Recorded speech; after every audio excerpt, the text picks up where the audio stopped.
Кыргызстандын борборунан тарта ар бир айылына чейин жүгүрө чуркап даярданган көчмөндөрдүн дүйнөлүк 3-оюндарында медалдык эсепте 1-орунду Кыргызстан курама командасы ээлеп, спортчулар жалпы 103 медалды утуп алышты. Алардын 40 алтын, 38 күмүш жана 31 коло медаль.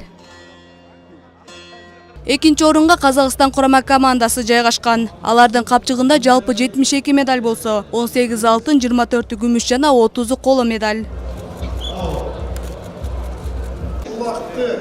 Казакстан командасынын оюнчулары өттү. Ошо 15 убакыт ичинен бүгүнкү оюнда 3-чү орундун ээси Орусия курама командасы. Алардын капчыгында 56 медаль бар. Алар 17 алтын, 12 күмүш жана 27 коло медаль. 4-чү орунда Түркмөнстан курамасы 27 медаль, тагыраагы 10 алтын, 5 күмүш жана 12 коло бар. 5-чү орунда Өзбекстан курамасы орун алды. Алар жалпы 33 медаль утуп алып, алардын арасында 7 алтын, 8 күмүш жана 18 коло медаль бар.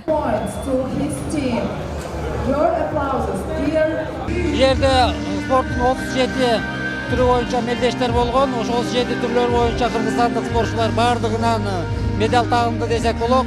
Айрыкча кыргыз күрөшүн айтып кетсек болот. Кыргыз күрөшүндө 38 команда катышты. Буга 28 мамлекет, андан тышкары 10 субъект Россия болду. Ошондон 7 салмактан жетенүндө кыргыз балбандары кыргыз күрөшүнөн алтын тагынды. 8-сентябрда Чолпон Ата шаарындагы ат майданда өткөн 3-чү дүйнөлүк көчмөндөр оюндарынын жабылыш аземине премьер-министр Мухаммедкалый Абылгазиев баш болгон өкмөт өкүлдөрү катышты. Мухаммедкалый Абылгазиев.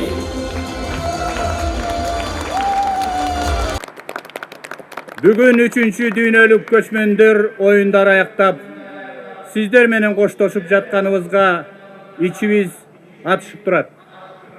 Бирок ошол эле мезгилде 3-чү көчмөндөр оюндары өзүнүн мааниси жана масштабтуулугу жагынан тарыхка калгандыгына меймандос кыргыз эли жер шарынын бардык булуң бурчтарынан ишенимдүү жана чыныгы досторду тапкандыгына чын дилибизден кубанычтабыз. Иш-чаранын алкагында көчмөндөрдүн кийинки оюндарын өткөрүү эстафетасы Туркияга берилди. Жаштар иштери, дене тарбия жана спорт агенттигинин башкы директору Канат Аманкулов мөңгү суусу жана көчмөндөр оюндарынын туусун Туркиянын спортчусу, Олимпиада оюндарынын чемпиону Хамза Эрликаяга тапшырды.